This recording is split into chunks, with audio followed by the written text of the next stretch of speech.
how is it that so many intergalactic species in movies and TV just happen to speak perfect English?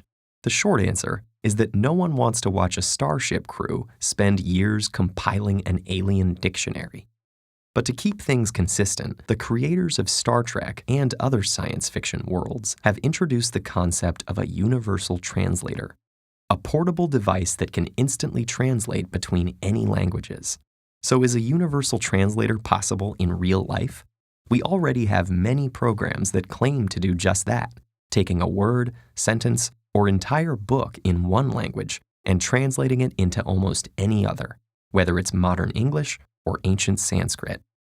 And if translation were just a matter of looking up words in a dictionary, these programs would run circles around humans. The reality, however, is a bit more complicated. A rule-based translation program uses a lexical database, which includes all the words you'd find in a dictionary and all grammatical forms they can take, and set of rules to recognize the basic linguistic elements in the input language.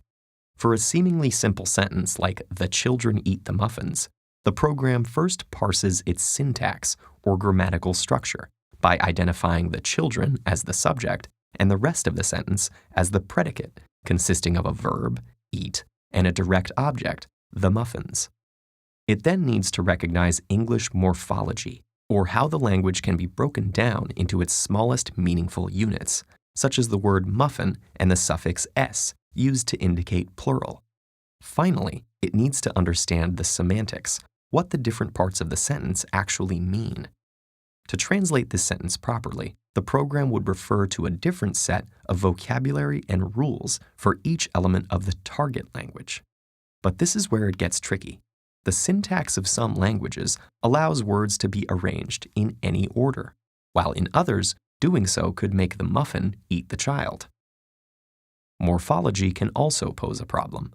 Slovene distinguishes between 2 children and 3 or more using a dual suffix absent in many other languages, while Russian's lack of definite articles might leave you wondering whether the children are eating some particular muffins or just eat muffins in general.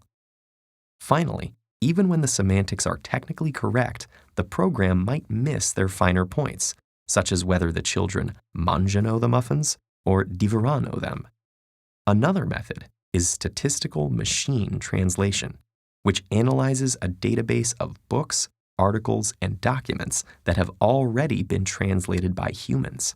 By finding matches between source and translated texts that are unlikely to occur by chance, the program can identify corresponding phrases and patterns and use them for future translations.